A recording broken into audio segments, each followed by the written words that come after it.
What Really Happened with your host, Mike Rivero. The history the government hopes you never learn.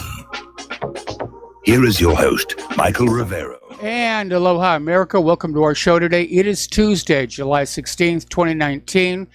We have got a lot to talk about today. The phone lines are open, 800-313-9443. It is the 50th anniversary of the launch of Apollo 11. And it was a massive, massive effort 50 years ago. Was 400,000 people working on Project Apollo. And I'm sure that everybody who worked on Apollo in any capacity is looking back with a great deal of pride at what was accomplished then. So obviously on the 20th, we'll be talking about the landing and the walk on the moon. Alrighty, for those in Arkansas, Storm Barry is causing a huge amount of problems. It's flooding the swamps. Arkansas Police Station and an animal shelter washed out highways, and floodwaters rose over the hoods of cars in the parking lot of the police department. Spokesman for the department told weather.com water was also getting into the building. And apparently water got into the Nashville City Hall and the road in front of it. In Gurdon, Arkansas, water flowed into a handful of businesses along Elm Street. Flooding at the Clark County Humane Society in Arkadelphia, Arkansas, killed at least one dog, and others were in danger of drowning and hypothermia. Apparently, other dogs and puppies were swimming for their lives in their kennels. Supposedly, they have now been rescued. Okay, let's get to Jeffrey Epstein here just a little bit. And yesterday, during the bail hearing, prosecutors revealed that Jeffrey Epstein kept a fake Saudi passport in a home safe along with diamonds and piles of cash. Now, the passport had expired, but it still raises the question, why did he feel he needed a fake passport? Does he in fact have others? Which raises the question, is he a flight risk if he's granted bail? And the obvious answer would be yes. It also emerged that Epstein invested millions in a deal with former Israeli Prime Minister Ehud Barak. Now, Barak acknowledged that he, like other world leaders, visited Epstein's island, and that it was first introduced to Epstein by Shimon Peres, the former Israeli Prime Minister and President. Now, Barak's high-tech company financed by Epstein is called Carbine. The Israeli enterprise develops call handling and identification capabilities for emergency response systems, essentially gaining access to your phone, the GPS system, and its cameras.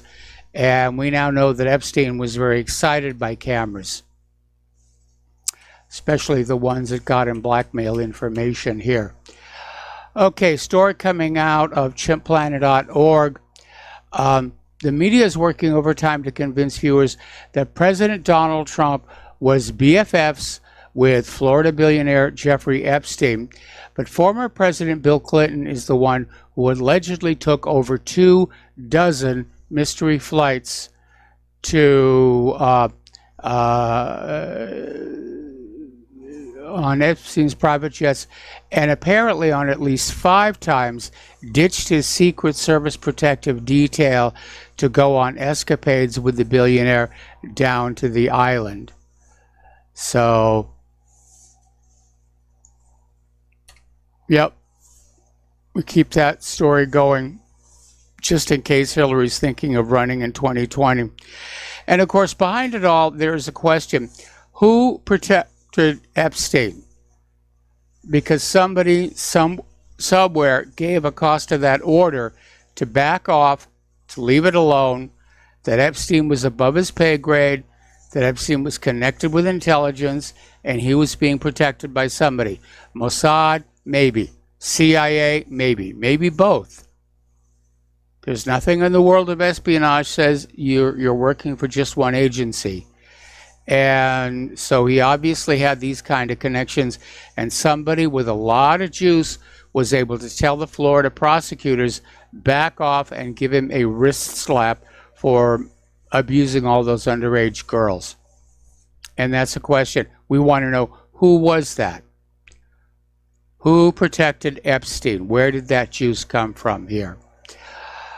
All right, former Italian model Elisabetta Tai said that when she met Jeffrey Epstein in 2004 in his Manhattan mansion, he basically stripped naked and handed her a vibrator, and she threw the vibrator at Epstein, ran out of his home, and on her way out, Tai said a woman resembling Epstein's alleged madam, Ghislaine Maxwell, told her she couldn't leave.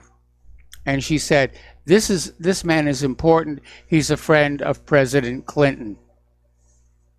So they were using President Clinton's name back then to keep the girls in line.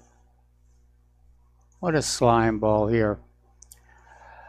ABC host George Stephanopoulos is also dealing with his own Epstein scandal, if you will. Apparently about a year after Epstein got out of jail for pleading guilty to soliciting an underage prostitute, Stephanopoulos had dinner with him. And Stephanopoulos said, that was the first and last time I've seen him. I should have done more due diligence. It was a mistake to go. And yeah, hanging out with Epstein is a little bit of a stain in your character. We're going to do a shout out now to our on-air affiliates who are just now rejoining our network. Here's an interesting little story. Businessman Ed Butowski has filed a lawsuit yesterday that outed Fox News reporter Ellen Ratner as his source for the Seth Rich information. And this comes after Michael Isikoff's report last week that labeled Butowski as a Russian source. Ooh, he's a Russian source. You don't want to listen to him. So Ed told the Gateway Pundit that Ellen Ratner lied to Isikoff. Ed provided the Gateway Pundit with a copy of his email with Ratner. And Butowski added that he spoke with Isikoff off the record and he broke his trust by contacting Ratner. So Butowski told the Gateway Pundit that after last week's report, he was forced to speak out. And Ed also says he has more evidence that Ratner was his source on the Seth Rich information. Butowski claims Ratner gathered the information on Seth Rich after contacts with WikiLeaks officials. So that story may be coming back into the current news as well. What happened to Seth Rich? Well, of course, as you know, the official story is it was a botched robbery where they shot him in the back twice, and he died at the hospital, and the robbers left his wallet, his watch, and his cell phone, and his neck chain. So that's the botched robbery story. I think most people understand that this was probably a hit because Seth Rich was the leak that was taking files from the DNC servers and providing them to WikiLeaks. And we know it wasn't really a hack by the Russians or anybody else because of the timestamps on the copied files. They're simply too quick to have been downloaded over the internet. They were obviously copied off onto a high-speed flash drive. Okay, I'm looking at our little text window from our control room in Austin, Texas. They're under Storm Barry too, and they're saying they had massive rain, but they got about 2 inches there. So yeah, they got lucky. As you know, there is this big kerfuffle going on about sending people back to their country of origin, which doesn't really make a lot of sense because of the squad that is presumed to be the brunt of Trump's ire.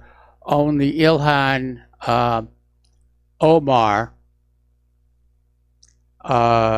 is from outside the United States of America. But apparently over at CNN, they were suggesting sending Melania Trump, Ted Cruz, and Marco Rubio back to their native countries. So this is getting a little bit out of control.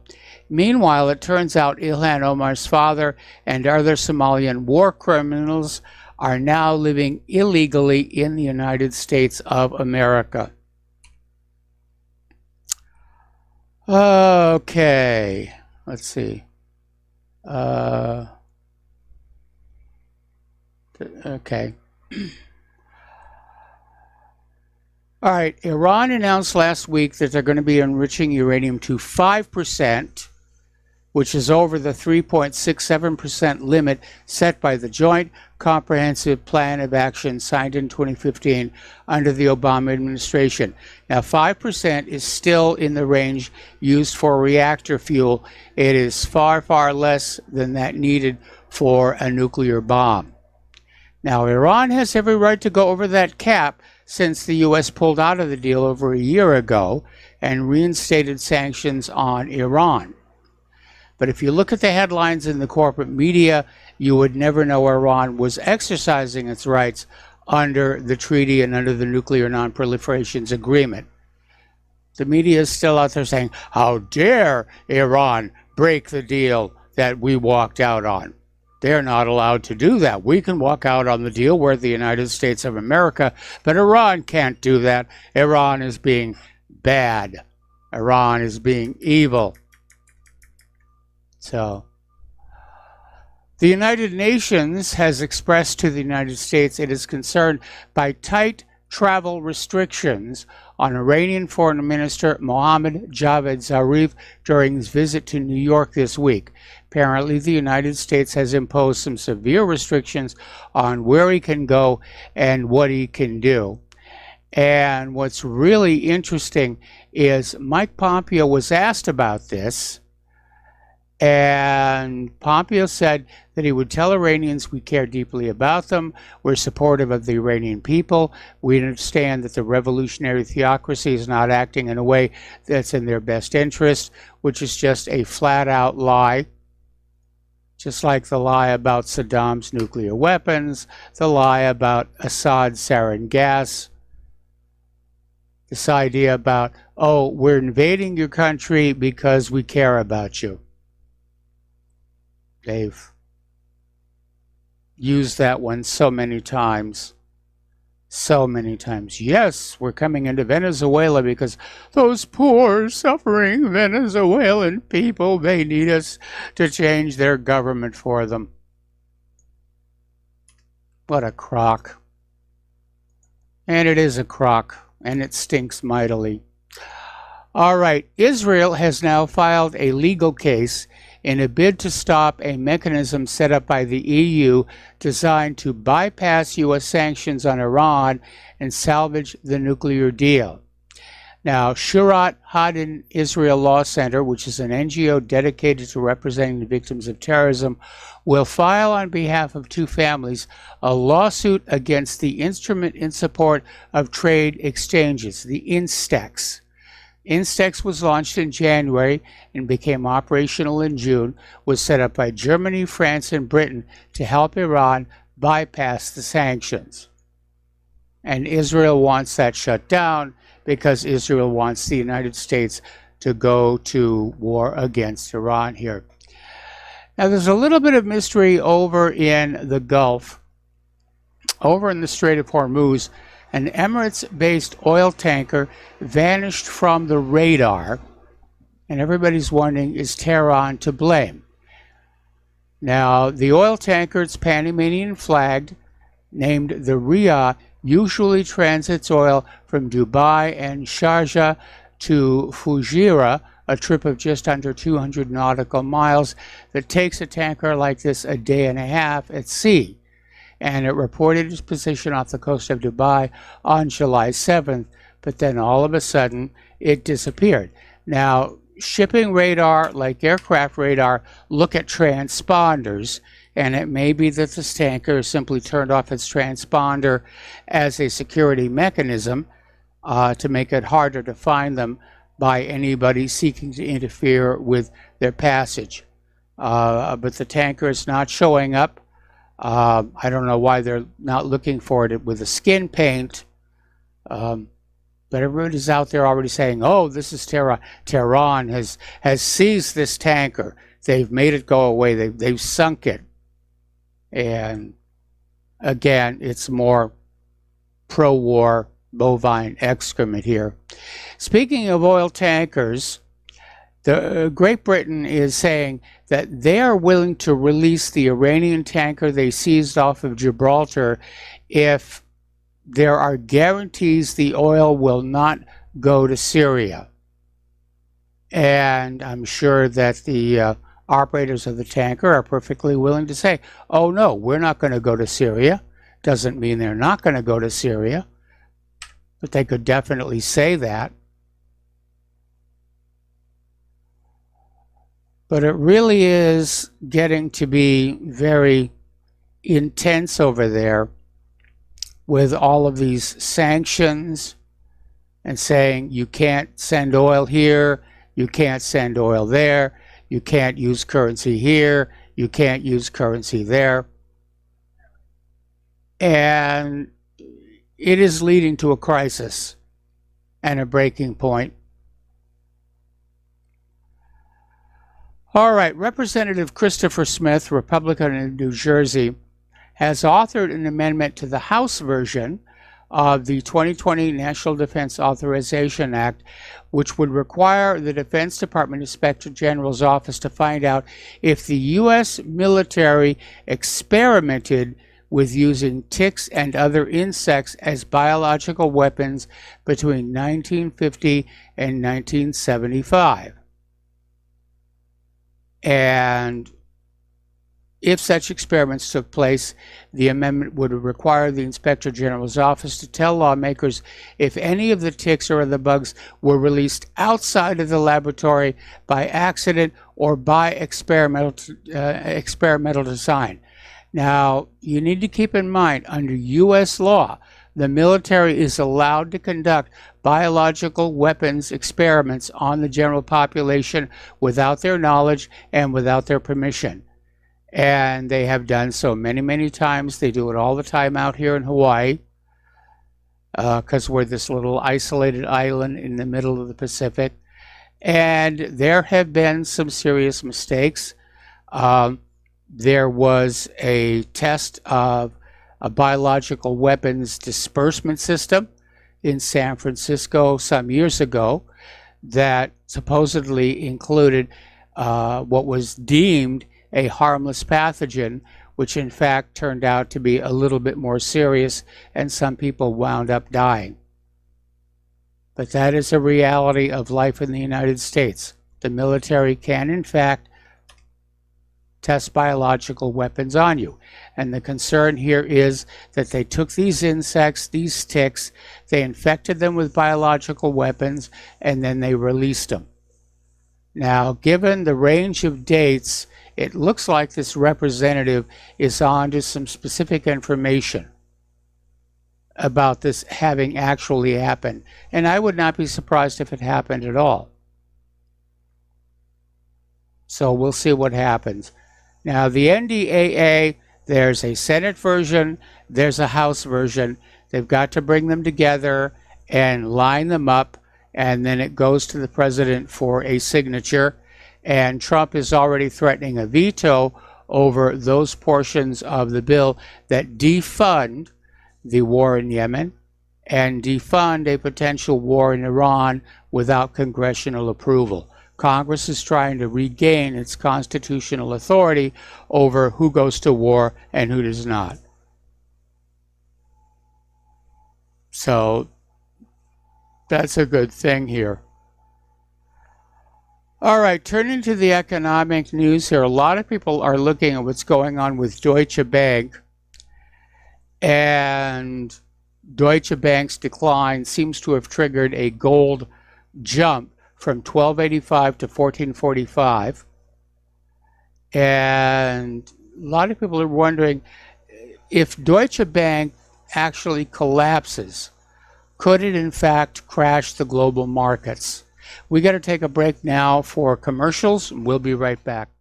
Aloha America, welcome back to our show. We have an update on that story about the United Emirates tanker in the Strait of Hormuz, and it seems that the story is it suffered a major technical breakdown, which disabled its tracker mechanism, which is why it disappeared from the radar.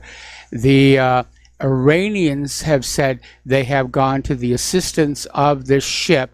They have towed it into Iranian waters to effect repairs, and then they will let it go. So that's the story we're getting on that one. Getting on back to the economic news, half of Americans are not prepared for retirement. They're massively in debt and sinking fast. That is certainly true for a lot of people. I know a lot of people that are Claire and my age. We would love to retire. There's no way that we can. And we hear that from a lot of other people around us. It's just not possible. So that's another indicator our economy is not doing as well as the government and the corporate media are trying to insist that it is. Okay, India and Russia have agreed to use their own national currencies for defense deals in order to bypass U.S. sanctions. This is according to Bloomberg. And they're going to use their national currencies to transfer payments for their defense deals. And if they're doing that, then of course the U.S. sanctions would be unenforceable, because the U.S. sanctions only work for countries that are using dollars and using the SWIFT system. And more countries are refusing to do that because the United States is weaponizing the dollar and the SWIFT system. Okay. So, let me do that. Okay, getting into immigration and the borders. Kamala Harris is trying to defend her position to decriminalize illegal border crossings. Kamala apparently wants it to be perfectly legal for somebody to just walk up to the border and step across and come into the United States of America. And this, of course, is complete, utter lunacy, because you don't know who that person could be. They could be a terrorist. They could be a criminal. They could be carrying a contagious disease. Even during the heyday of America's great immigration, Statue of Liberty and Ellis Island, there were still controls. There were still controls over who came into the country and who did not, and there were certainly medical checks. This idea of just opening up the borders and letting anybody walk in, the Democrats love it because it's going to provide them with all kinds of Democratic voters, for which they're willing to sacrifice the national security of the country. Apparently, the situation at the immigration detention facilities has gotten so bad that doctors are walking off the job and just say, we can't deal with this anymore. They don't have the necessary equipment. They don't have the necessary supplies. The sheer volume of people coming through is simply too high. And they've had enough. They're just leaving. They're walking off the job and going someplace else. Over in Los Angeles, Mayor Garcetti has announced that, rest assured, we are not coordinating with ICE. So Los Angeles is another city that is refusing to cooperate with the mass deportations ordered by President Trump. That's a Title VIII violation, and Mayor Garcetti ought to be thrown in prison for it. That's a big part of the problem. There are laws on the books regarding illegal immigration. It's called Title VIII. And Trump needs to start enforcing them.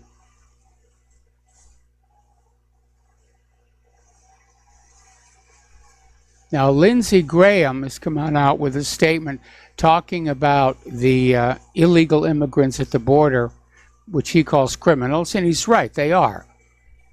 That's why it's called illegal immigration. And he says, I don't care if they have to stay in those facilities for 400 days.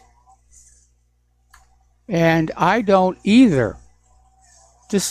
We are under no obligation to treat these people nicely when they are breaking the laws of the United States of America, when they are defying our border laws, when they're coming into our country without permission. We're under no obligation to be nice to them. We're under no obligation to give them medical care. We're under no obligation to take care of them in any way other than to throw them in a cage. All right, we're going to take another break for commercials. We'll be right back. And aloha, America. Welcome back to our show here. And yeah, sometimes it does seem like being a pirate would be a really, really good idea. Just hoisting the Jolly Roger and sailing on out there with my sword and my pistol and my pirate's hat that I've got out there. And everybody would say, "Where are your buccaneers?" And I'd say, "Well, they're under my buccan hat." That might be a lot of fun. Certainly a lot more fun than dealing with all of this stuff today here. Okay. Apparently, over in Maryland, there is a growing concern over the fact that police agencies have for years broken the law mandating reporting of excessive force and charges against officers, and apparently this was triggered by Freddie Gray's death from injuries suffered in police custody, the subsequent protests and rioting in 2015. And so state lawmakers have passed a law mandating police agencies across Maryland report when officers use excessive force or injure someone in cases of officers' criminal misconduct, among other cases. However, dozens of agencies, including the Baltimore Police Department, never did so. This resulted in extreme undercounting of such encounters in annual reports mandated by the law and collated by the Maryland Police Training and Standards Commission. Well, I can understand the police not wanting to report on this kind of stuff, but if the law says you have to, yeah, you have to. Somebody should go to jail for that one here. Alrighty, the Trump administration has stopped taxpayer dollars from going to abortion referrals at publicly funded family planning centers on Monday. Now, Planned Parenthood, the nation's largest abortion provider, sued the administration along with 20 states and the District of Columbia in an attempt to stop Health and Human Services, or HHS, from diverting Title X family planning funding going to abortions. But the Ninth Circuit Court of Appeals, surprisingly, with 2 judges appointed by Trump, rejected the plea. And Planned Parenthood is saying this is a devastating blow to the 4 million patients who obtain birth control, cancer screening, and other essential care through Title X. Well, I think what Trump intended to do was to block the funding for the abortions, not the birth control, not the cancer screening, and not the other essential care. That's really what it's being targeted on. And, you know, I'm in agreement. Abortion is a complex issue, but I don't think abortions should be publicly funded. If a woman wants an abortion, she should just pay for it herself. As I recall, they're not that expensive. Tucker Carlson came out yesterday talking about what is observed on the left side of the political spectrum, including the Freudian idea that whatever you say you're doing is precisely what they're doing. And he said, I really think Antifa was maybe the moment when I figured it out. The guys who are literally armed with steel bars and have black masks on are calling the other people fascists. And he's absolutely right about that. Antifa act like the brown shirts who supported the rise of the Nazis. Okay, here. Story coming on out of Russia Insider talking about Holocaust education.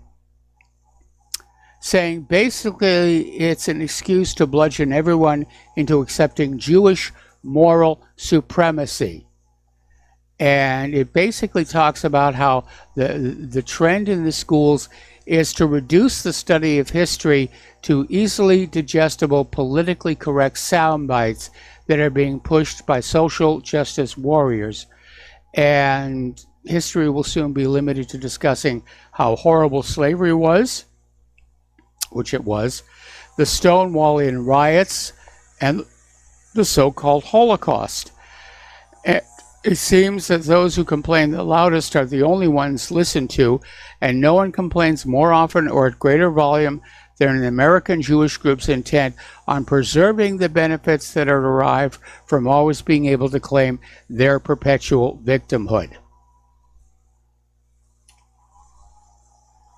Now, there's another very revealing story. This is over at Renegade Tribune, saying the reason the Holocaust story was invented was to retroactively justify World War II. Now, World War II was by far the bloodiest and most destructive war in human history, and a lot of people wondered whether all of the death and destruction had been necessary. And the story of the Holocaust was used by the Allies to demonize Germany and prove that the war effort was necessary to defeat such an evil nation. So, all right, here's an interesting little story.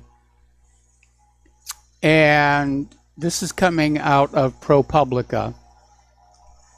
And it's basically talking about how more and more states around the Northeast are hiding 9/11 recordings from families, lawyers, and the general public.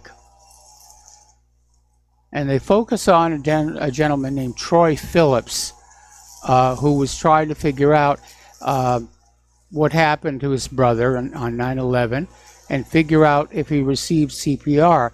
And Rhode Island's secretive 9/11 laws have gotten in the way. And Rhode Island is saying, no, you're not allowed to listen to the recordings. You're not allowed to know what happened on that day. So, got something to hide there? Is there some kind of a secret that is being kept about 9/11? I would say probably, yeah.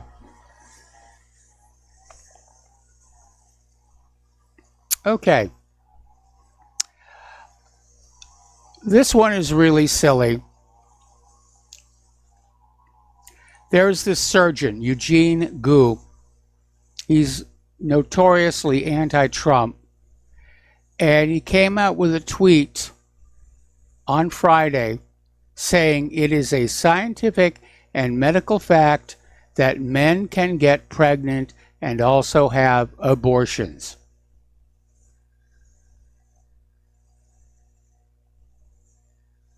Now, this is taking political correctness, I think, to a whole new level of insanity. This guy, who's a surgeon, actually came out and said, it's a scientific and medical fact that men can get pregnant and also have abortions. And he then followed up saying, trans men and non-binary individuals are human beings who deserve to be acknowledged by society. They choose their own identity, not me, not you, not any doctor, and certainly not any politician. Well, I think their gender identity is determined by their DNA, but that's just me. I'm being silly here. All right, we're going to take a phone call now from Dustin in New Jersey. Aloha, Dustin. Welcome to the show. What's on your mind? Well, Mike, after hearing that, when's the next space mission to the sun? Yeah. You know? Well, they've got one going on now, but they're going at night. Mike, before I talk about anything, I got to talk about Tom from Florida. He called in and kind of criticized me, and also Nate. But I actually like them calling in, and I listened to the show. I know, Nate, you say you turn the radio show off or the YouTube feed off. I don't. I want to hear everybody's opinion, because if you don't, then you're living in a bubble. If you're only getting one side, your side, But Tom from Florida, hey, Tom, you've been calling in complaining about all the illegal immigrants streaming in for months and months. And Trump, and he says, China, Joe, what do you want, China, Joe Biden in? Well, hey, Tom from Florida, nothing's been done. They're still streaming in, so I don't know what world he's living in, Mike. Like, it's not stopping. We've been talking about this for 6-8 months, and nothing's been done.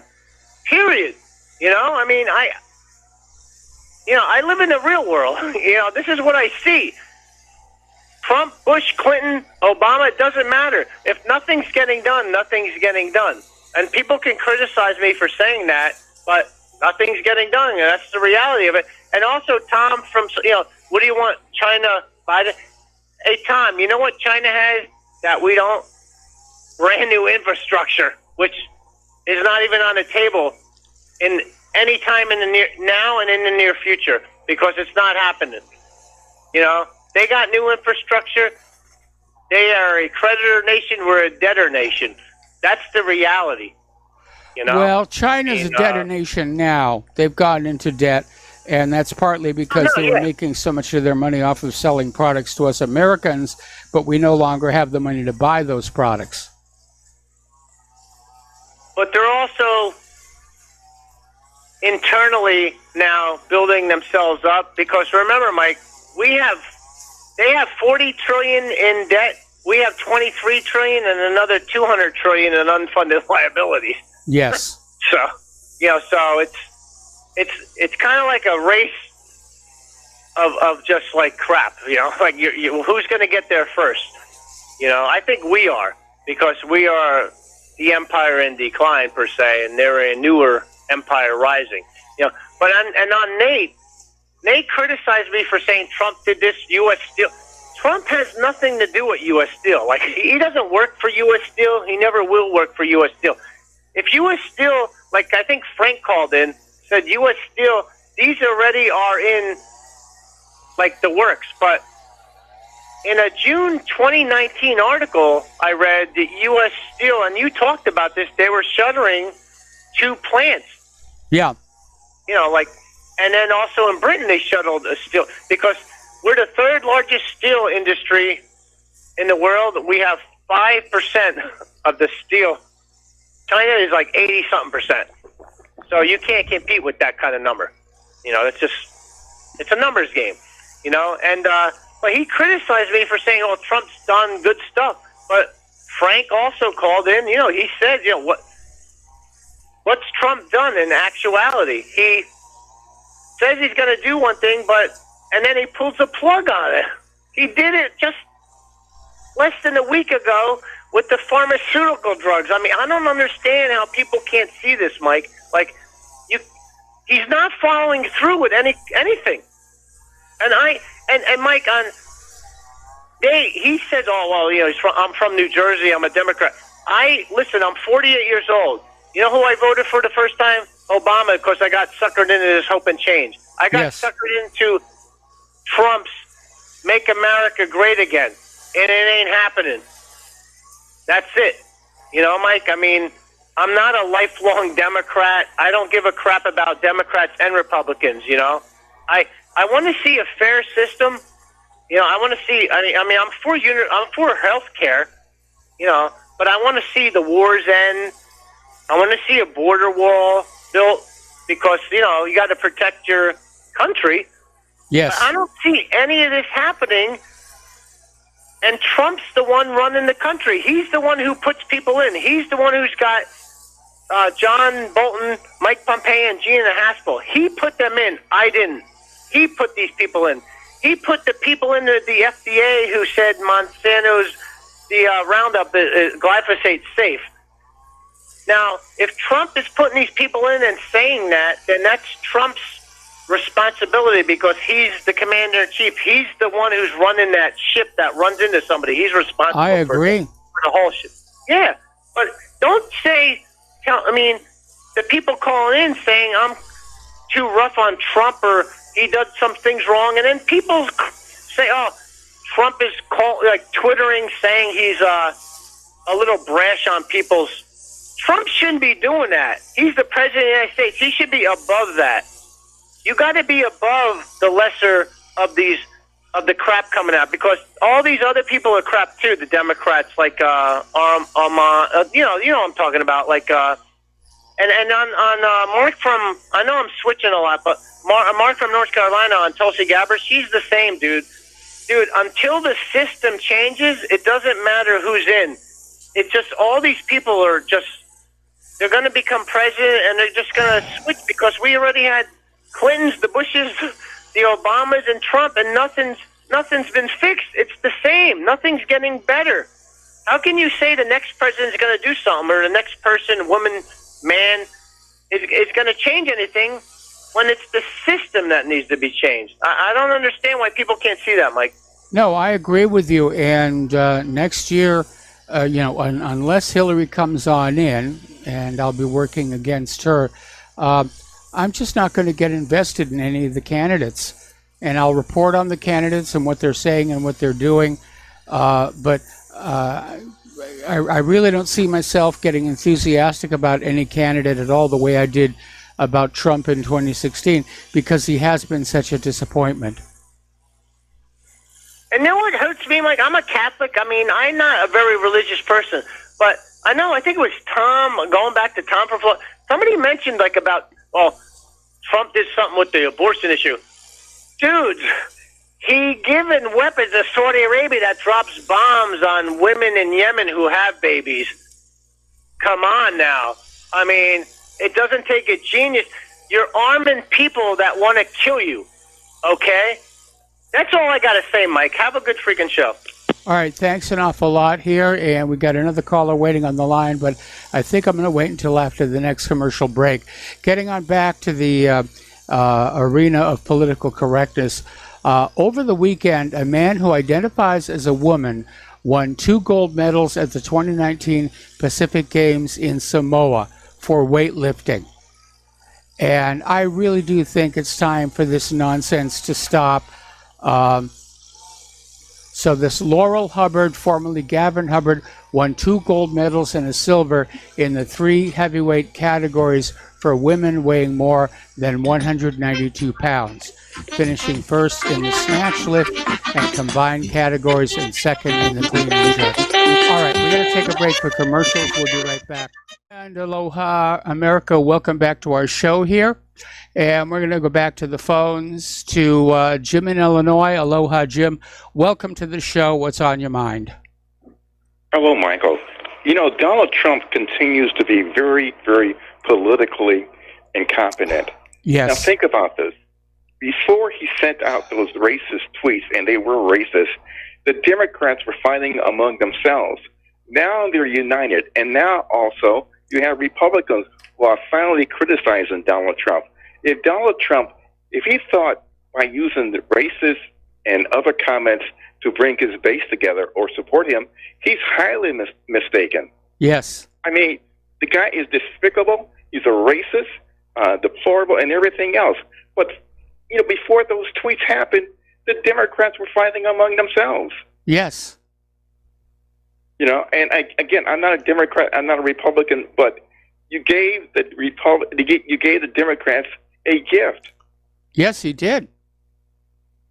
So, well, Michael, that's it. You take care. All right, thanks an awful lot. Yeah, you're absolutely right. Trump gave the Democrats a target to pull them all together. It was a dumb move on his part, and it doesn't matter whether you agree with what he said or not. Politically, it was a very, very bad move. Okay, we're going to switch to Joe in Tennessee. Aloha, Joe. Welcome to the show. What's on your mind?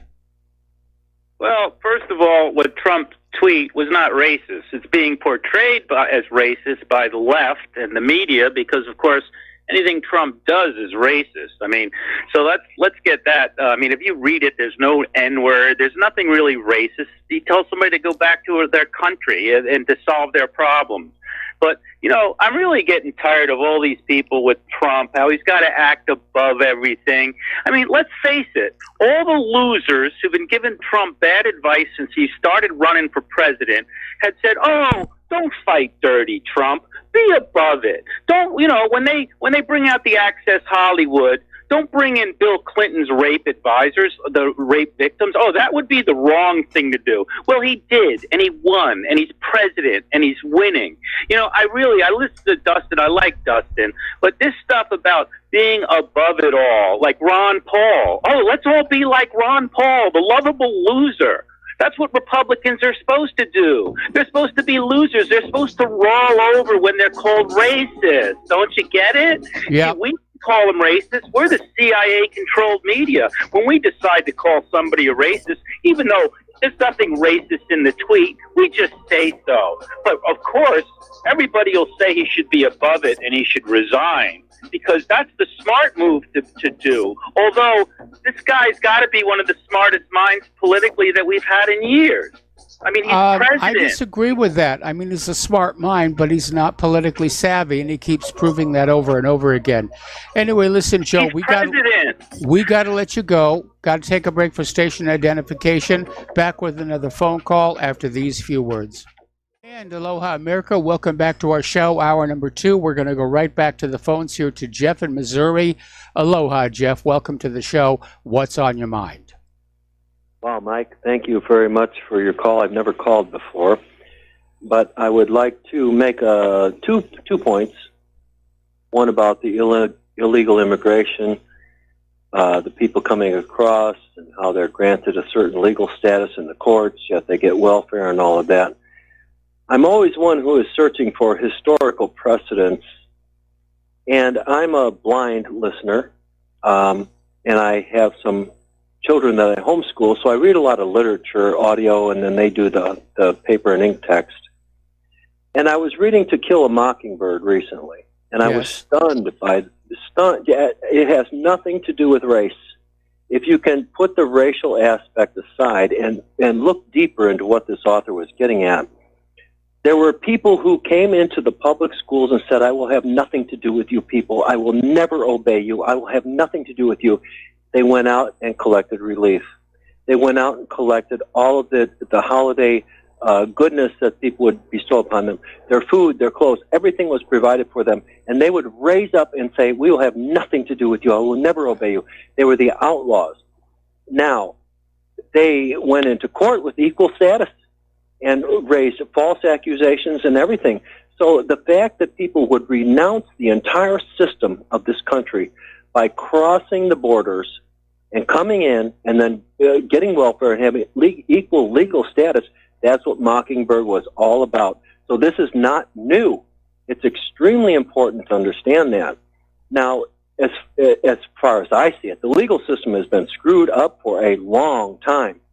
Now, I want to make one closing comment. I know you're not a Christian, you're more of a secularist, and I will appreciate that because you've got a great program and you do have a lot of discernment. But I read the Bible with my children. We do the 1611 King James, and I've got a 4-year-old, 10 or 11, and we'll read a chapter, and I'll say, well, what'd you hear? My little daughter will say, well, I heard about camels. Well, I knew she was listening. That's all I care. I don't enforce any doctrine upon anybody. And my other children will read, and they'll say, well, I heard about this guy killed this guy, or whatever the case might be. But after we went through Genesis, Leviticus, Numbers, and Deuteronomy, the Moses books, yes, right? You know that much. I know you do. There was one thing that was a crash in the head aspect about Moses and the law was one thing. Everybody shall be under the same law. Whether you're rich, whether you're poor, whether you're white, black, green, purple, it doesn't matter. Repeated constantly by Moses was, there shall be one law for the stranger, there shall be one law for the homeborn, there shall be one law for the poor, and there shall be one law for the rich. I say Moses was on target. And whatever indignities we feel about, whether it be Clinton flying off to Love Islands or with children or whatever, the congressmen not being under Social Security, We have a multiplicity of different laws. Different people are under different laws. And that's what is causing us. Within our hearts, we are so knotted up because there is not an equal standard for all people. And I think that the Mosaic injunction that all shall be under the same law is what we need to get back. And it really doesn't matter. Suppose we're all under Islamic law and we're all a bunch of sultans. Well, I can take your daughters and you can take mine. Well, it just won't work, you know. We must have the same standard for all, and all hold everyone to the same standard. Hey, thanks for letting me vent. Well, you're welcome, and I agree with you that there should be just one standard of law for the entire country, which is what the Founding Fathers intended. But over time, and this happens in a lot of countries besides the United States of America, you will find that the wealthy basically finagle ways where they can get away with things that ordinary people cannot. And we certainly saw that with the Clintons. We saw it with Jeffrey Epstein. Yes, but like I said, this has been going on for a long time. If you read To Kill a Mockingbird very carefully, you will see that there were subcultures that the legal system embraced. If they don't believe in our laws or embrace our laws, then they are exonerated from them. The only people who are under our laws are those who have obeyed it. It's really weird. Our legal system is so crazy, and it's been that way for a long time. It needs to be. We need to take a really close look and realize we are going to enforce one standard on everybody, and that's the end of it. Whether you're poor, whether you're rich, whether you can talk or whether you can't, the standard is going to be the same for everybody. And yeah, you can say, well, the rich have finagled the system and on and out. Basically, what they've done then is bought off the judges, is what you're trying to say. Well, they buy off the judges or the prosecutors or other interested parties come in and say there's too much money involved in this individual. I mean, I saw this out in Hollywood where some people got away with some very serious crimes, but they were stars in major shows, and the studios would go in and say, look, there's a lot of money on the line here. If this person goes to jail, we're going to lose a lot of money. There's going to be a decline in tax revenues, and so we got to work something out here. Right. I understand you've probably seen that, and I think that goes on all the time, but it's gone on for a long time. But anyway, you've allowed me to make my point, and I appreciate the time you gave me. So I'm going to let you go, Mike, okay? All right, thanks an awful lot. We're going to do a shout-out now to our on-air affiliates who are rejoining our network, and we're going to go to Paul in New Jersey. Aloha, Paul. Welcome to the show. What's on your mind? Hello, Michael. Michael, concerning Donald Trump, listen, when I elected him, I wanted a leader, not a tweeter. Understand what I'm saying? I'm not impressed by his... I love that phrase. That's what I voted for. I wanted legislation. That's how we win. I wanted a balanced budget. Remember when he promised he would balance the budget? Yeah. And then as soon as he gets in there and a budget came to him, he voted and approved and did not veto and went along with the Democrats and passed deficit spending.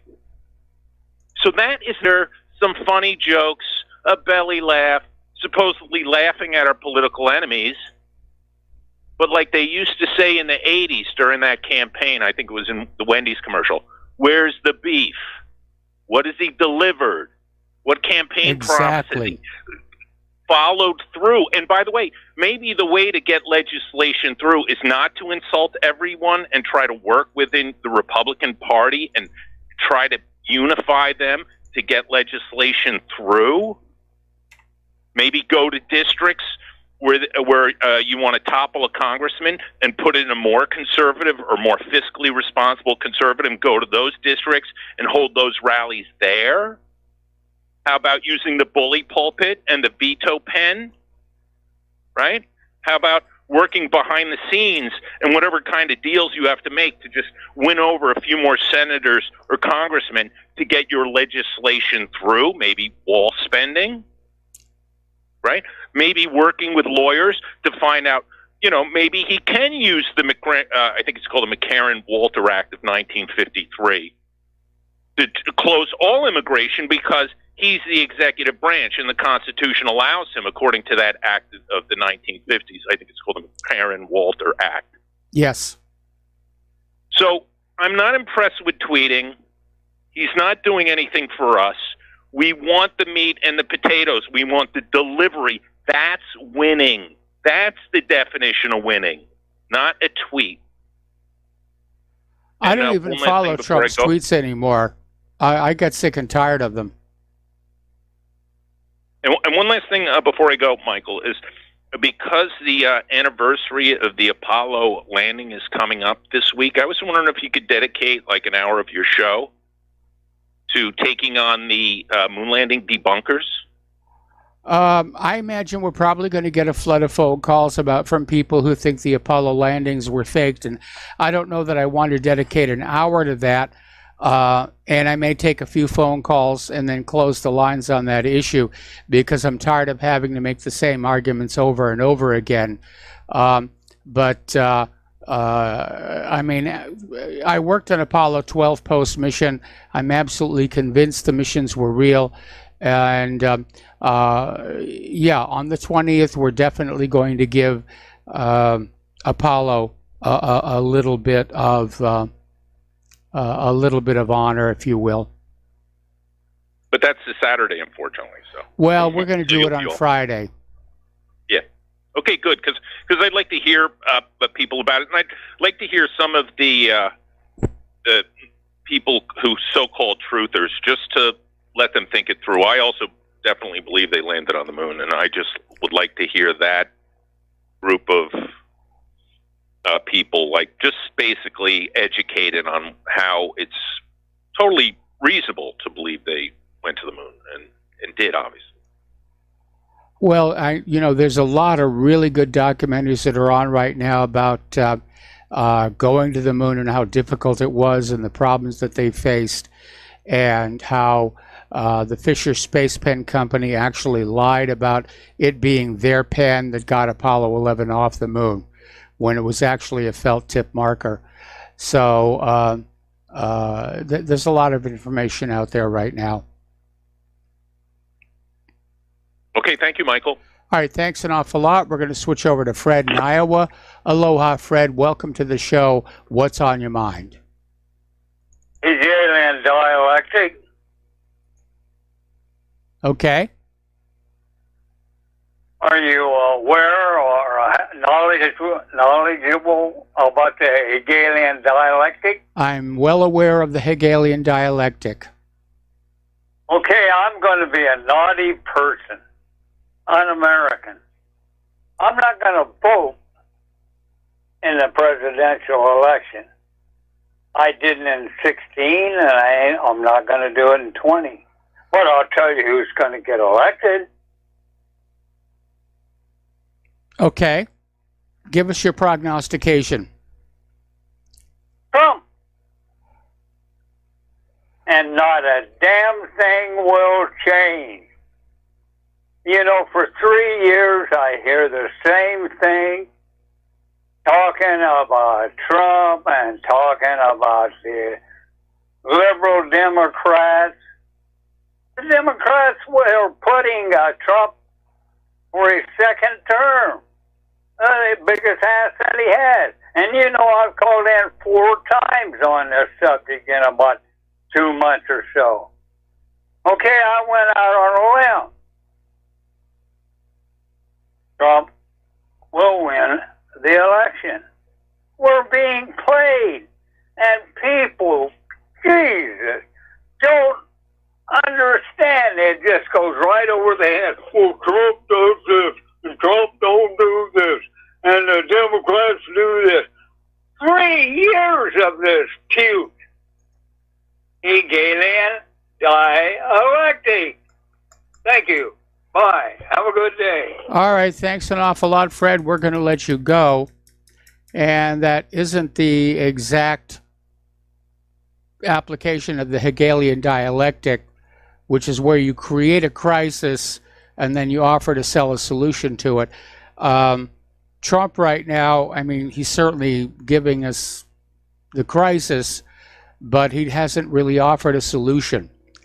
I'm not as sanguine as Fred was about Trump's chances for re-election. Trump has basically turned his back on those who supported him in 2016, like Julian Assange, like the independent media. We're not going to get all fired up for him in 2020. The only way I'll get fired up for Trump in 2020 is if Hillary steps back on in. If Hillary doesn't step back on in, I'm going to sit this one out. I'm going to just kick on back and say my attitude is I'm not going to vote because it just seems to encourage the bastards. All right, apparently another American tourist has died suspiciously in the Dominican Republic. Apparently this was a man from Georgia, and he was drinking a soda, and he made the comment it didn't taste right shortly before he went into convulsions and died. So I think at this point they're dealing with a serial killer. For some reason the killer is targeting tourists at the tourist resorts, and the Dominican Republic police had better deal with this and get it solved, or their tourism industry is going to be in the Al-Qaeda. All right, over in San Francisco, the Electronic Frontier Foundation and Pierce, Bainbridge, Beck, Price, and Hecht LLP have filed a class action suit on behalf of AT&T customers in California to stop the telecom giant and two data location aggregators from allowing numerous entities, including bounty hunters, car dealerships, landlords, and stalkers, to access wireless customers' real-time location without authorization. Now, obviously, the bounty hunters want the location so they can grab these people who have skipped on their bail. The car dealerships want to track your location if you've bought your car on credit and you've missed a few payments. Now, I agree, there's no reason for landlords to know your location in real time, and certainly not for stalkers. So, apparently an investigation by Motherboard earlier this year revealed that any cell phone user's precise real-time location can be bought for just $300. Hey, it's my location. I should get a piece of that, right? All right, we're going to go back to the phones to Jason in Grand Rapids. Aloha, Jason. Welcome to the show. What's on your mind? I just wanted to call in and talk about online censorship. I think you guys have talked about how like Google and YouTube have been censoring a lot of the small content creators on there who are sort of alternatives to the mainstream media. Yes. So I was wondering, like, for example, like a lot of them have been moving over to new platforms like BitChute because of that, and so I think you guys recommended like one alternative platform was VK, right? Yes. But so I like people recommend I think VK and Brighteon, but I went on their websites and I was reading through their policies, and they say that they censor for similar things as like YouTube, like I suppose hate speech or something like that. So what do you think about that?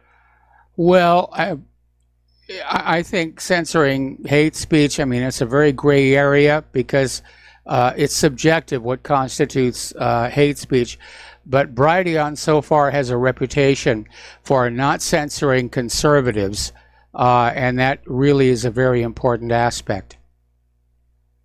But doesn't it seem like BitChute is better in that regard because like they don't Well, I mean, like they don't care what your view is. They just allow anyone to speak there. Whereas, like Brighteon, it seems like they're trying to make like a conservative website. You know what I'm saying? Well, BitChute, again, it's a very good site, and you're right. They're not censoring at this point. But I mean, like, isn't it important to create a website where anyone can speak freely instead of just a website where conservatives can speak freely? Well, I think BitChute isn't censoring liberals. Right. And so this is my point, is like, I don't understand why people would promote Brighteon as opposed to BitChute is what I'm getting at. Well, okay, Jason, we got to let you go and take a break for commercials. We'll be right back. And aloha, America. Welcome back to our show here. And once again, Republic Broadcasting is stand here with our little collection plate out in front of you, asking for your support to keep us on the air, keep us broadcasting, keep us reaching out with the truth to the American people. So the postal address where you can send a check, money order, or if you prefer anonymity cash, is Republic Broadcasting Network, 2251 Double Creek Drive, number 302, Round Rock, Texas 78664.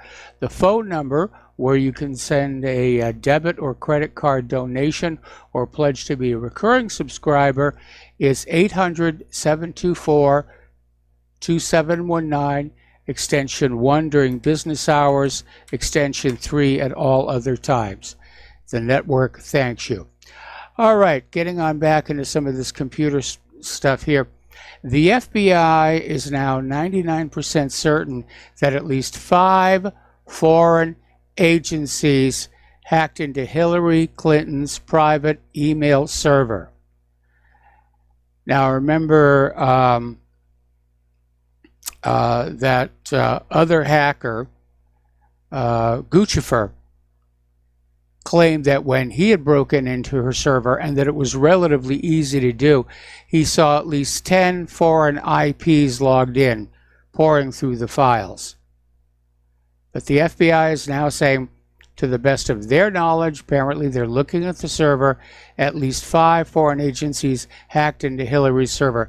Now, that represents 5 violations of Title VIII, of placing classified information where it could be discovered by people not entitled to read it. And intent is not required, just negligence. So Hillary should have been charged, and she can still be charged. She's never had her day in court. Double jeopardy does not apply. I just got an email from somebody about VK. The last caller was being ambiguous. VK is basically Facebook in Russia, and they may have hate speech provisions. But Brighteon is run by Mike Adams and does not censor hate speech. There was one incident when the New Zealand shooting occurred when the CDN Brighteon users demanded Brighteon remove all copies of the New Zealand shooter's video, or else it would deplatform Brighteon. So Brighteon was forced to implement limited censorship of certain extremely violent videos, but it simultaneously announced it was responding to that threat from its CDN by beginning work on its own CDN, so that in the near future it would be able to allow unlimited free speech. So that's an update on what's going on over at Brighteon. Yeah, I remember that New Zealand shooting and how New Zealand was like imposing major jail time on anybody who had a copy of that video. Kind of makes you wonder what's in that video that they didn't want you to see. Probably indications that it was all a fake, all a fraud. Another false flag here. Okay, story coming out of the Daily Mail. Driverless cars pose a significant safety risk because complacent humans are too busy on their phones, reading, or sleeping to take over in an emergency. Now, I would never have a driverless car. I want to be in control of the vehicle. I don't even like traction control. But I can see what the problem here is. You're letting the car drive itself. You're looking at your phone, or you're reading, or worse, sleeping. I mean, that is just stupid. And all of a sudden, an emergency happens. You have to look up and figure out what's going on first before you can take back control of the car and handle the emergency. There's a latency time problem there. It could take you 3-4 seconds to figure out what the heck is going on. So driverless cars, like so many other things, like facial recognition, was put out there before it's really ready. And when it's perfect, I might look at it. But it's not perfect. This idea that there are circumstances under which you're going to have to basically snap to, figure out what's going on, and take back control of the car. I just as soon have control of the car all along. Call me a Luddite, but I just as soon have control of the car all along. Okay, apparently over at the Pentagon, they're dealing with a major problem of child porn being shared on government computers. Hundreds of employees are implicated. Got to take a break for commercials. We'll be right back. And aloha, America. Welcome back to our show. We're going to go right back to the phones here to Rick in Arizona. Aloha, Rick. Welcome to the show. What's on your mind? Hello, Mike. I want to coin these women that are causing all this trouble, the Fab Four. Yes. I think this is a good distraction from the Trump-Epstein snafu.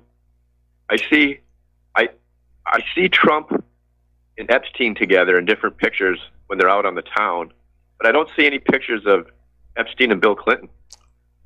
And I don't see any evidence so far as these manifests on airplanes with Bill Clinton's name on it. I like evidence, but I do see Trump and Epstein, and I think these Fab Four have been put in very cleverly by organized Jewish groups. These women do not come to power and get this kind of fame and fortune without this kind of help. Just remember, the media in Washington is it's a Jewish business, and in the words of Papa Bush, this was back in 1990. He said that it was 1,000 Jewish lobbyists on Capitol Hill, and that was back in 1990. So this is not an organic growth of power in Congress. They have their reasons. I can't tell you exactly what they're up to. Just remember when Jeff Sessions took the job as Attorney General, they put in I think they replaced him with the opposite party. They were going to put in that judge, but he was bumped out by a Democrat, I think. So they've got their reasons for what they're doing here, but don't think this is some type of organic growth of power. And I just want to thank you for taking my call. Well, it's certainly entirely possible that the media is focusing on Trump's tweet and these four congresswomen so that they don't have to report on Jeff Epstein. Supposedly, we're going to find out in another couple of days whether he makes bail or not. And my gut is telling me that they may actually let him out on bail, at which point he's going to disappear and we'll never see him again. So, yeah, the news is always managed. They basically sit down and say, what do we not want the American people thinking about? And so what can we throw at them, as bread and circuses? And certainly things like, the pending war in Iran. They don't want Americans thinking about that because Americans are opposed to it. They don't want Americans thinking about the wars that are going on in Iraq and Syria and Afghanistan and Libya and Yemen. So, yeah, we're seeing a lot of focus on this political infighting. And apparently there was a major kerfuffle with Nancy Pelosi in the House of Representatives where she basically walked off the floor, which is a violation of the House rules, and the House voted to strike her comments on Trump from the record. So it's getting intense in the Congress. And they go back to a time where there was this ugly incident where one member of Congress went after another one with his walking stick and just beat on him. And since then, that's why our Congress is so much more sedate than you see over in Parliament in Great Britain. Anyway, as we were talking before, hundreds of Pentagon employees have been implicated in this huge scandal for sharing of child porn on Pentagon PCs. Now, you own those PCs, you paid for them, and I'm sure you're not happy they're being used for this kind of a purpose. But again, where is this obsession with child porn coming from? And are these Pentagon employees, are they all perverts? Well, I mean, they're all basically in favor of war. That's why they're there at the Pentagon. But that's pretty disgusting, pretty slimy here. Okay, over in the European Union, they have their own version of GPS. It's called Galileo. And apparently 24 of the 26 satellites powering the European GPS went down for 4 days in what was called a mysterious outage. And we were seeing all these stories about, oh, it's Russian hackers, blah, blah, blah, blah, blah, blah, blah.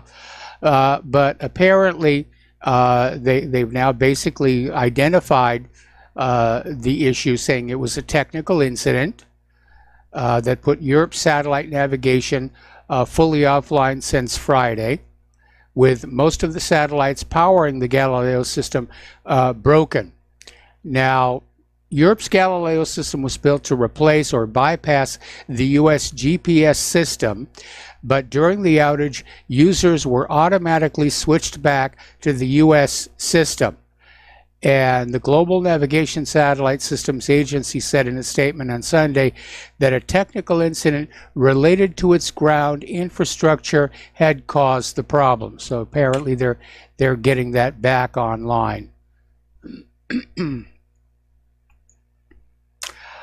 Over the last few days, you've probably been hearing about this call for 1 million people to storm Area 51 out in the Nevada desert and see them aliens.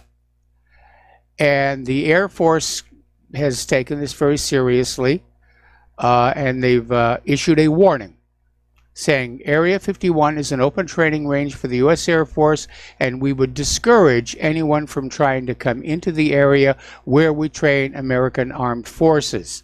The U.S. Air Force always stands ready to protect America and its assets. This from Air Force spokeswoman Laura McAndrews. McAndrews declined to comment further on the military's plans in the event that people do flock to the area. Well, as it turns out, this was all a joke. And over on the Storm Area 51 Facebook page, the person there basically added a post saying, "Hello, U.S. government, this is a joke, and I do not actually intend to go ahead with this plan. I just thought it would be funny and get me some thumbs uppies on the internet." So, anyway, Area 51 is top secret. It's where they do a lot of testing of newly developed aircraft like the SR-71 was tested out there. They had a crash. The F-117 was tested out there. And they basically pushed the idea of UFOs in the region so that if you do see one of these new aircraft whiz by overhead, you'll run into town and say, "I just saw an alien spaceship," and everybody will ignore you, and they won't be paying attention to those hangars out there in the middle of the desert. But that's all Area 51 is. It's a testing area. And the only reason it's publicly known at all is there was a lawsuit for wrongful death where a worker was exposed to some very toxic chemicals and died, and his family sued. And that actually made Area 51 public in a court of law. Somebody picked up on it, wrote an article about it. Russian satellite photos were then published showing Area 51. But there's a lot of stuff out there in the desert, and it's not just Area 51. In fact, you can take Google Earth and go on out there and just take a look around there. And there's a lot of these little work areas and airfields that are out there in the middle of the desert, of which Area 51 is the largest and the most busy. Okay, over at CNN, they've published this unbelievably brazen and dishonest smear piece on Julian Assange. And this is the most egregious article of its kind since the notoriously bogus Assange Manafort report by The Guardian last year.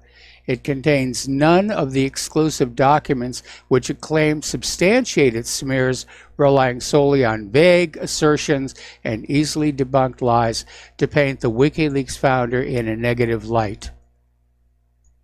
So, right now, CNN's ratings are continuing to decline.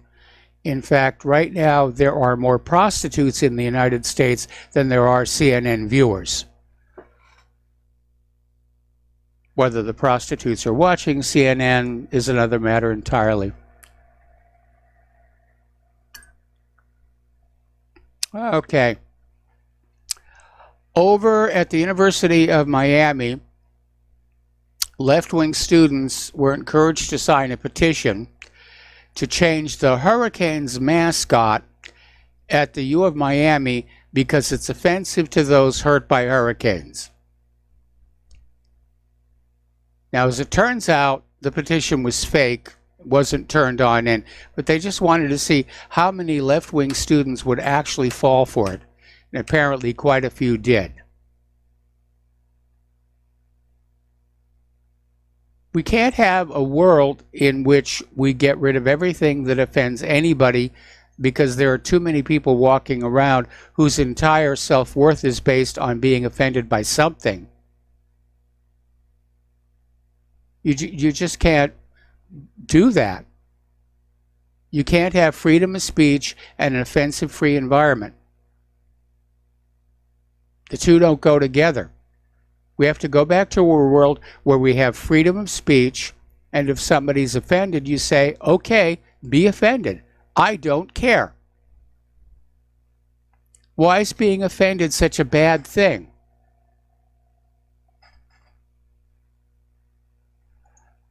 Alrighty, over in the world of filmmaking, they're getting ready to release a new 007 movie. And apparently, because of political correctness, the next actor to portray 007 will be a black female actress. Now, Ian Fleming based the original 007 books on a real-life spy, Forrest Tommy Yeo Thomas, and he was one of Great Britain's greatest secret agents during World War II. His code name was White Rabbit. He was parachuted into occupied France 3 times. After one mission reporting back directly to Winston Churchill, was captured and tortured by the Gestapo, was taken to Buchenwald, but managed to escape and reach the Allied lines. Now, Bond appeared in 12 novels and 9 short stories by Fleming, as well as a lot of continuation novels, 26 movies. And now that we're consumed with political correctness, the next actor to play James Bond 007 is black actress Lashana Lynch. Now, Daniel Craig is going to make an appearance in this movie, supposedly pulled out of retirement as an advisor. to help teach the new 007 the ropes, as it were. But my gut is telling me this is going to fail as badly as the feminized Ghostbusters did. Because the audience is used to a white male James Bond.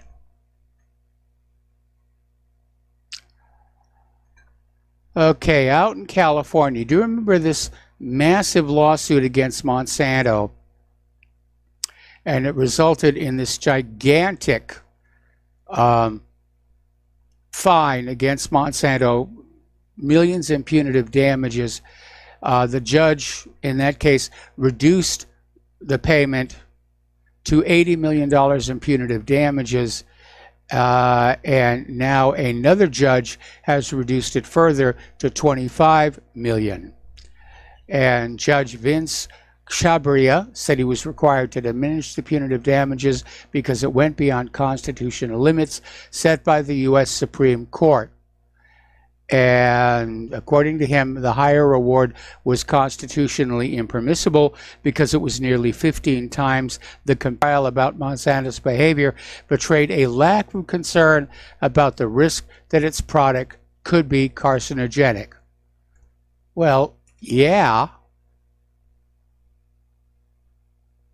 Absolutely. Okay. Historian Matt Simpson, the man behind the Ancient Architects YouTube channel, has recently announced another discovery related to the famous Egyptian monument known as the Great Sphinx of Giza and the mysteries that might be lurking beneath it. He's basically postulated there is a secret chamber hidden behind the Sphinx's back door, and he's saying that the shaft accessible from the Sphinx's hindquarters leads to a chamber of natural origins that was worked by man and once served as resting place for a body. In one of his recent videos, Simpson pointed at the existence of what appears to be a burial chamber concealed underneath the Sphinx and accessible via a long vertical shaft with the entrance located in the back of the monument where its hip connects to the body. Now, what's really interesting about this is back when we were working on Stargate, we were hearing the same story about this hidden chamber in the Sphinx. So, there's a lot of interesting stories come out synchronized with movies. When the first Jurassic Park came out, it was all over the media. There was a discovery of a new species of raptor that was the same size as the ones portrayed in the movie, which were much larger than the raptors in the fossil record. And this new raptor supposedly was named the Spielbergosaur. And the story came and went. We never heard anything about it. Okay, we got to take another break here for commercials. Join us on the air, 800-313-9443, and we'll be right back. And aloha, America. Welcome back to our show here. And there's an interesting article over at Smithsonian Mag, and it is continuing the backlash against Netanyahu's claim that recent DNA research proves the Palestinians originated in southern Europe and that therefore they have no connection to the land. And he's drawing a lot of criticism for that, both because the original research was very sloppy and insufficient to make such a sweeping generalization, and some other things that he basically said. And this new research had nothing to say about the genetic history of Jews or Palestinians or the connection these modern populations have to the land. And supposedly, a lot of people think the word Palestinian comes Philistine, but Palestinians are not thought of as the descendants of the Philistines. It appears that Netanyahu was using this unrelated point to launch his argument. And Michael Press, an independent scholar who studies the representations of archaeology in Israel and the Palestinian territory, says, to me it seemed like it just provided another opportunity, even if tangential, to take a swipe at the Palestinians. And it's hard to blame the author, said Netanyahu's use of the study really was a non sequitur. The authors of the study did not wish to comment, but apparently are now preparing a formal response to Netanyahu's statements. Now, Israel has a long history of trying to use archaeology and other sciences to justify its possession of the lands of Israel. And a lot of it is very questionable. When you look at Masada, where there's this story about this band of Jews who, basically fought to the last man against an invading army. But if you look at the actual archaeological evidence, a lot of those bodies were buried with pig bones, which is something that Romans would do. But certainly Jews would not. And then there was that gentleman, Oded Galan, who forged a temple staff, a pomegranate temple staff, and the Jehoash tablet, both of which were claimed to prove the existence of the first and second temples. All right, we're going to take a break for station identification. I'm going to try and get rid of these hiccups, and I'll be right back. And aloha, America. Welcome back to our show, hour number 3. The phone lines are open, 800-313-9443. Give us a call. Share what's on your mind with us today. And over at Alexandria Ocasio-Cortez's office, her chief of staff is admitting that the Green New Deal is all about socialism, not climate change. And this sort of dovetails with that statement we got from the United Nations Intergovernmental Panel on Climate Change yesterday, that, this whole climate thing is all about redistributing wealth. So that's what's behind it all. Now, we posted an article on whatreallyhappened.com about how we are, in fact, going to a new solar minimum, that it's going to be probably as bad as the Maunder minimum, which triggered the Little Ice Age. So I keep telling Claire we better buy some really warm clothes for Indiana, because it's going to get cold over there. But yeah, it's all about socialism. It's all about redistributing the wealth. It's a con game. It is a con game. Over in the Congo, they've had an Ebola victim who has slipped through 3 checkpoints unnoticed to reach Congo's largest city, Goma. And this is a lakeside city of roughly 1 million people. It lies on the border with Rwanda. And Goma is more than 220 miles south of where Ebola was first detected a year ago, is the largest city to be affected by the outbreak.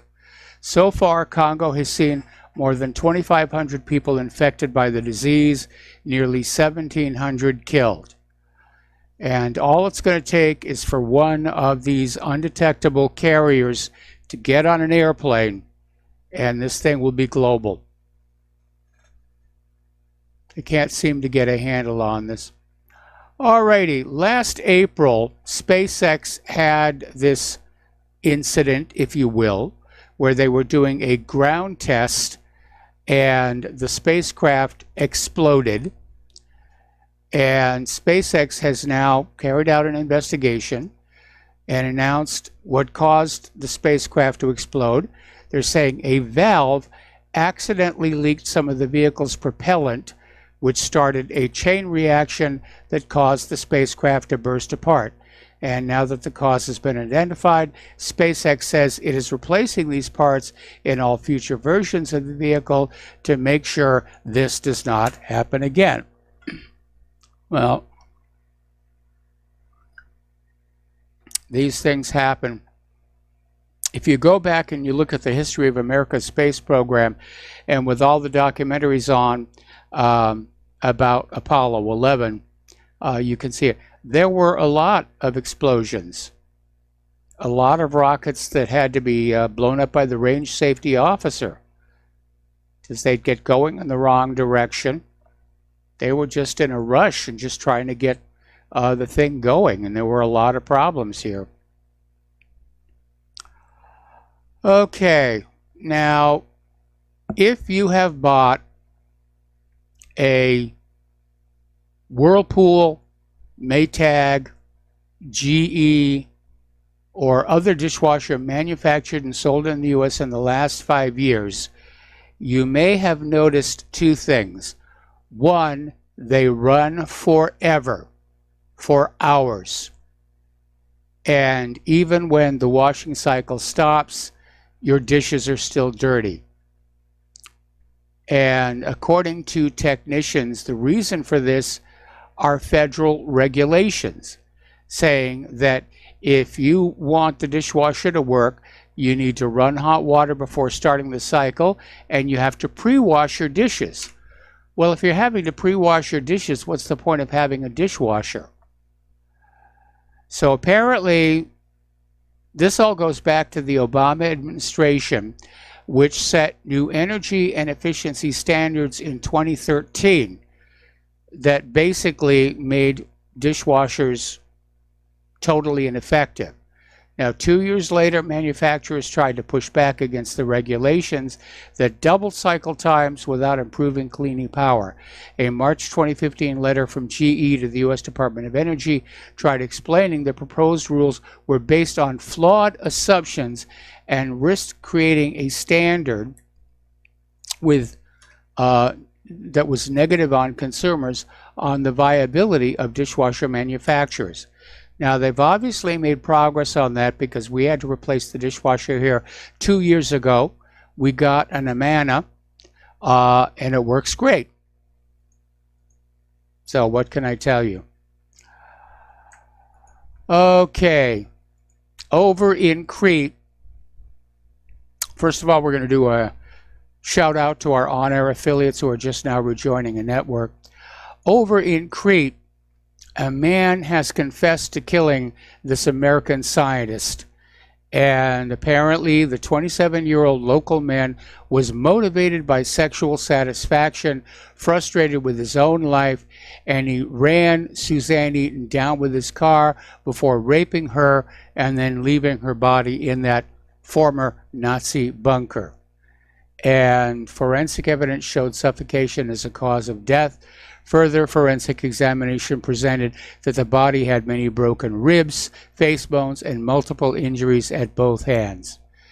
So the suspect told police he spotted Eaton out walking on July 2nd near the town of Chania as she took a break between events at a conference on the island that she was attending for the fourth time. So the man said that he hit her twice with his car to render her unconscious before putting her in the trunk to transfer to the abandoned World War II era bunk, which he entered via the ventilation shaft. It was not clear exactly when or where the sexual assault took place before the suspect abandoned Eaton in the cave. And police have said they believe she was already deceased when she was left in the cave. So that one has been solved here. Little article, this is from Investment Watch blog, and it's talking about all the crumbling infrastructure. There's the New York power outage, 5 hours, and Con Edison is saying there could be more coming in the future. They're not saying what caused it. One report is it was a transformer explosion, but Con Ed is saying it's entirely possible more could happen. because the infrastructure isn't up to the load being put on it by the New Yorkers. And this is another aspect of the illegal immigration problem. They're pouring into this country, 26 million so far, according to estimates. They're using the water system. They're using the electricity. It was never designed to handle those additional people. So they're talking about the New York City power outages, the failure of the European GPS satellites, and just saying that it seems like a lot of tech is just collapsing at an increased rate. And it does seem like that. And in a way, it's a lot like ancient Rome. Ancient Rome built a lot of amazing works like the aqueducts. And then as they began to decline and went into debt, they couldn't maintain them anymore. And they began to fail. And it looks like we're seeing the same thing here in the United States when you look at all the internet outages that are taking place. Okay.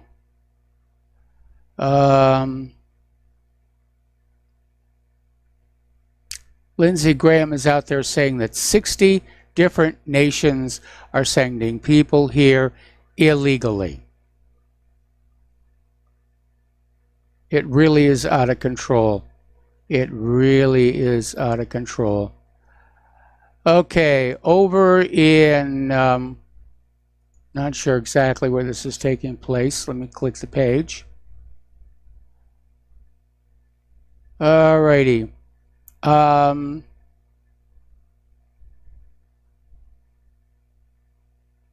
This happened over in Great Britain, and apparently, basically, it is this man who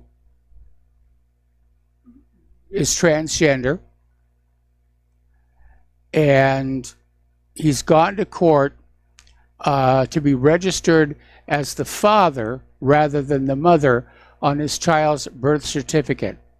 And apparently the judge has ruled he can go ahead with this. So apparently this transgender man started out as a woman, and now he's got this kid and he wants to be listed as the father.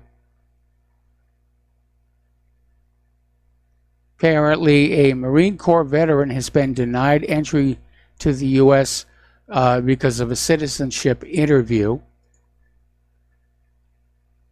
I would suggest go down to Mexico, learn to speak a little Spanish, and just walk across the border. They'll welcome you in. They'll give you free stuff. No problems here. Okay.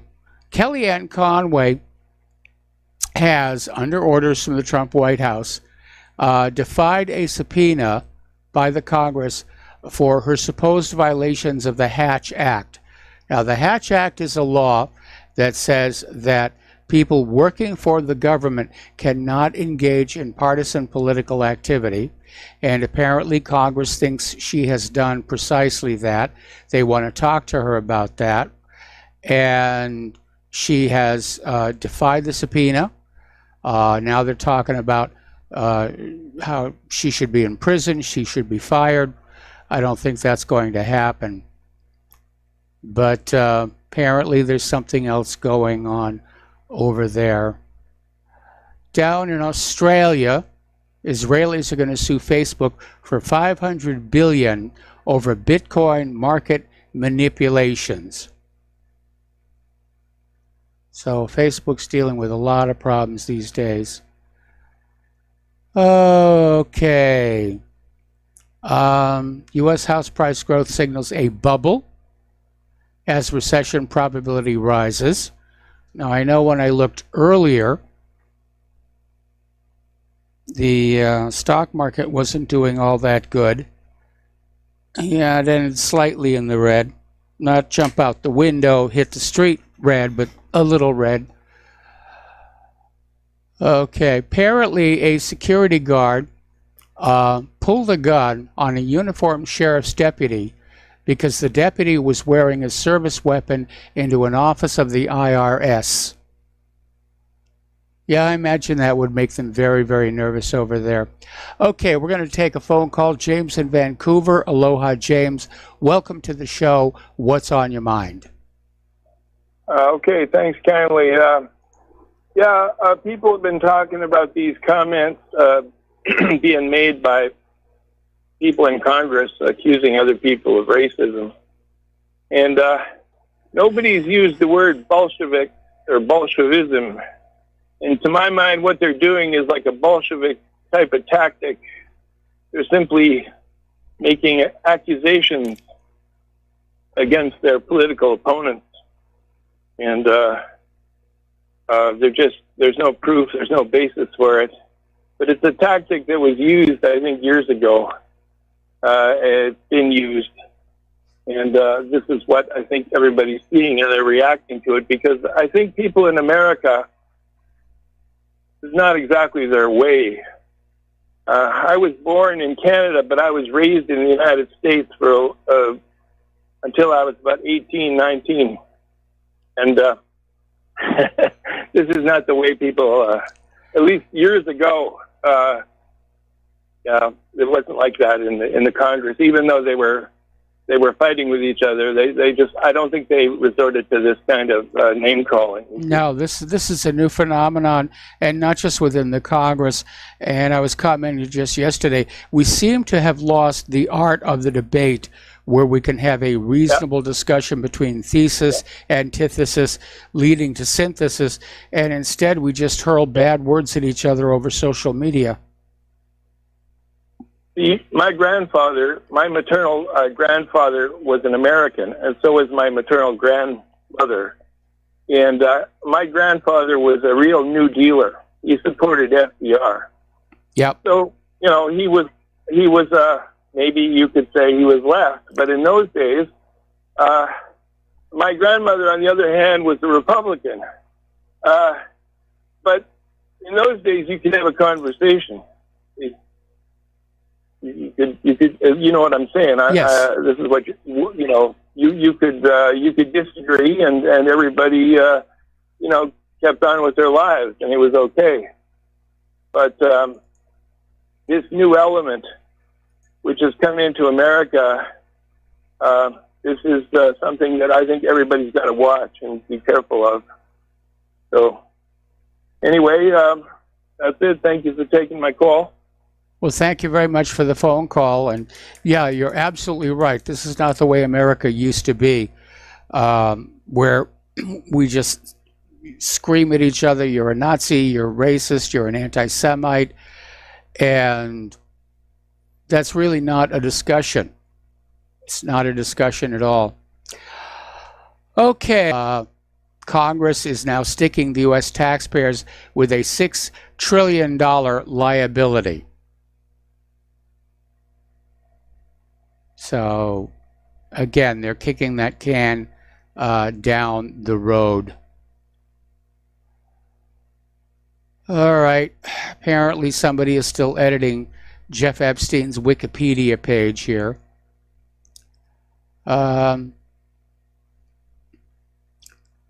Let's see. Beto O'Rourke came out with a statement. In my administration, we're going to make sure no one is criminally prosecuted for being a human being. Which I wasn't aware that anybody was prosecuted just for being a human being. But in any event, it's now irrelevant because of the last presidential poll, he got 0% of the respondents. Okay.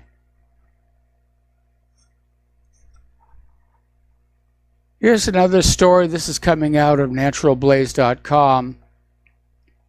Virginia Tech scientists have found that in regions where oil field wastewater disposal is widespread, meaning they're injecting water down these holes, they're saying the injected water has a higher density than the deep, naturally occurring fluids.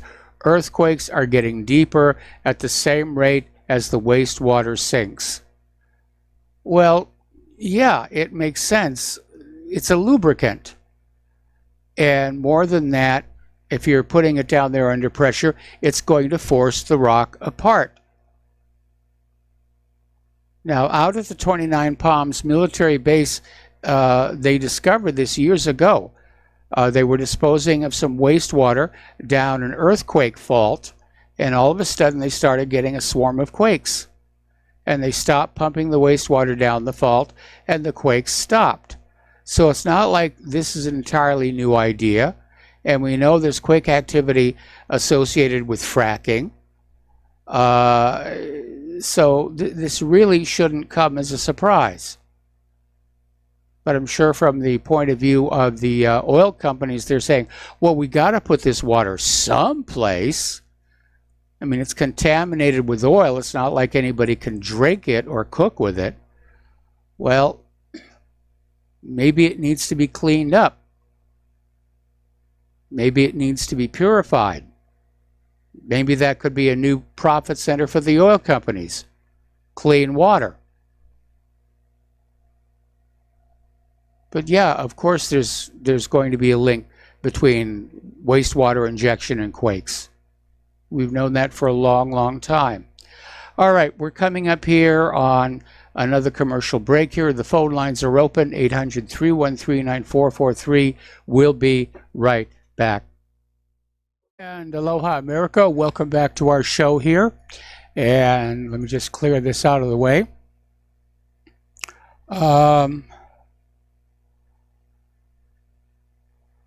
Okay, yeah, I'm just getting this message now. Over at Deutsche Bank, apparently there is now a run on the bank. Apparently $1 billion per day are being pulled out by their clients. So, yeah, it's serious, serious problems over there at Deutsche Bank. And we have been following Deutsche Bank for a very long time. They have been involved in a certain degree of crookedness.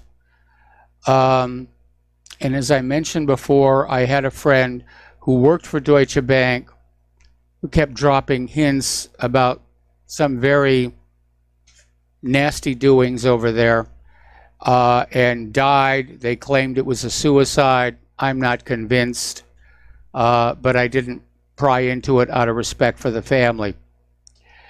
So, yeah, I think the time has come for Deutsche Bank to sort of face up to their behavior. And if enough money gets taken out of Deutsche Bank, they will collapse. The big question after that is, how will this affect world markets and world banking? Because Deutsche Bank is huge. They were considered one of the too big to fail banks, but it looks like they may fail. So be keeping an eye on them. Okay, as you know, there was an Antifa terror attack on a Tacoma ICE facility in which the gentleman was killed, and apparently he wrote this Antifa manifesto before it was all done. And Alexandria Ocasio-Cortez refuses to condemn this attack on the ICE facility. She thinks it's a great thing.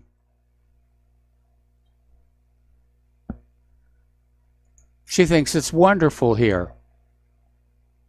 Apparently somebody actually asked Representative Ilhan Omar if she was pro-Al-Qaeda, and she refused to answer. So,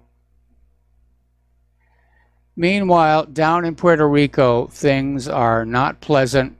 A lot of rioting going on there. And the White House has issued your typical bland statement. The unfortunate events of the past week in Puerto Rico prove the president's concerns about mismanagement, politicalization, and corruption have been valid. We remain committed to Puerto Rico's recovery and steadfast in protecting taxpayers and the Puerto Rico survivors from political corruption and financial abuse. So we'll see what's happening there. Apparently, Judge Amy Berman Jackson has declared that Roger Stone violated his gag order, and he is now banned from all social media. Okay. So, okay. Apparently, Secret Deodorant is the first sponsor to support U.S. women's claims of pay discrimination. They have donated about $500,000 to whoever it is who says they're going to fix this pay discrimination. But again, the idea of everybody getting paid exactly the same, you disincentivize achievement. And I have a problem with that, because you want people to work harder in the expectation they'll be paid more. You want them to have more skills in the expectation they'll be paid more. Now, back when it was this women's soccer team that was capturing the headlines, and they were screaming that we're not being paid enough, somebody pointed out, your pay depends on how much you pull in terms of the gate, how many people come to see your games. And the fact is that the audiences for the men's soccer team are much larger and generate more revenue. And that's just the reality. If everybody's being paid exactly the same, there's no reason to try and do a better job. You just sit there and, push papers here because you're going to get the same payment no matter what. And I don't think that's a very good way to run the system. Getting a raise is a way of a company saying, we recognize that you're doing a good job for us, and we want to reward you for working harder and producing more. So, apparently the U.S. transit system has a $100 billion maintenance backlog, and that's despite the U.S. government spending $14 billion a year on subsidies for local rail and bus transit. So $100 billion maintenance backlog. We got to take a break for commercials. We got a caller waiting on the line. We'll be right back. And aloha, America. Welcome back to our show here. We're going to go right to the telephones to Kevin in West Virginia. Aloha, Kevin. Welcome to the show. What's on your mind? Can you hear me, Mr. Mike? I hear you just fine. Cool. I wanted to say something about the terror attack and about AOC on the ICE facility. You said a little while ago that she won't condemn it. She thinks it's a good thing. And then, a couple, I had heard, I don't remember if it was the governor of California or a mayor of where it was at, saying how it was a right-wing person that wanted to attack the immigrants or the migrants that were in the facility. I mean, this is completely utter sanity and a complete attack and, like you said, a terror thing. I mean, I thought AOC was the height of insanity, but I guess I was proven wrong on that one. I thought that was the height of insanity was when she was elected to Congress. Yeah, a lot of people were scratching their head and wondering, first of all, how she won that primary, and second, how she won the general election, because she's really great at keeping her face in front of the news cameras, but some of the stuff she says, you have to wonder what's going on inside that brain of hers. Sometimes I wonder if there's a brain at all. I'm just the whole thing is perplexed and bedazzled, and I'm just utterly in shock and awe over the insanity. I mean, I'm pretty young, Mike. I'm just turned 35 on Friday, and I don't want to live in a constitutional republic that our founding fathers had set up. I don't want to live in an empire, and this empire needs to fall. I mean, it's insane. It's just, what do we, as my generation of people, I guess you could call me a millennial, I don't know, but what do we do? I mean, we got to live here too, and I don't see no fixing this. And it kind of breaks my heart. I refuse to advocate for violent action. And so the only other option is to take the Gandhi approach, nonviolent, non-cooperation, and just wait for the whole system to fall apart. And it looks like to me it's unraveling, day by day. I mean, yes. It's just the Epstein thing. And, I think Art Off the Grid said the other day with the whole Epstein thing. If this isn't the straw that breaks the American public's back, because it's naked and open corruption, nothing will. I mean, and I see the people in the media, like I think you had said a little while ago, the four people, the four Democratic women, this could be a distraction from that. And yeah, everything's always a distraction. We're always distracted from something that they don't want us to find out what's going on. I mean, and it's insane. I don't know what to do. Well, I wish I had more advice for you, but I've already given it, the Gandhi approach. And because I don't want to see a revolution in this country. I don't want to see a civil war because the wrong people always get killed and crippled in these sorts of things. I think you told me before, maybe not directly towards me, but the first casualty of war is the truth. I mean, and then look how the truth is being assassinated all around us. Oh, absolutely. No question. And I wanted to say this. I hope you have a great and wonderful move to Indiana, and I'm glad that Miss Claire is feeling a lot better. And yes. Everything, I think we need to pull together as an Americans and put everything aside, all of our differences, and just be Americans. And I would love to see that. I would love to see that day, but I don't know if we can do it. I don't know.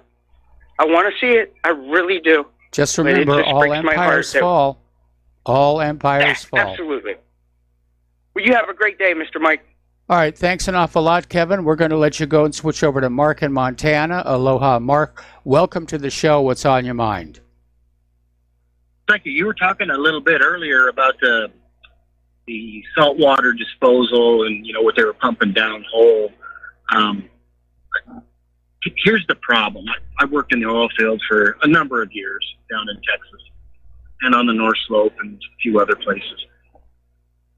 So when you pump the oil out of the ground, you basically get three things. You get the crude oil, the gases, they're mostly natural gas, and then you get salty brine, what they call salty brine, which is the water that comes out of the ground from those wells is absolutely toxic.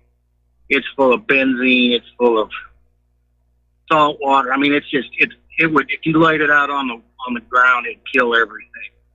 So what happened, what they used to do is they used to pump that into a lined pit, and they'd let it evaporate, and then they could scoop up what solids were left, and they could dispose of them properly. Well, environmentalism and the EPA says you couldn't do that anymore.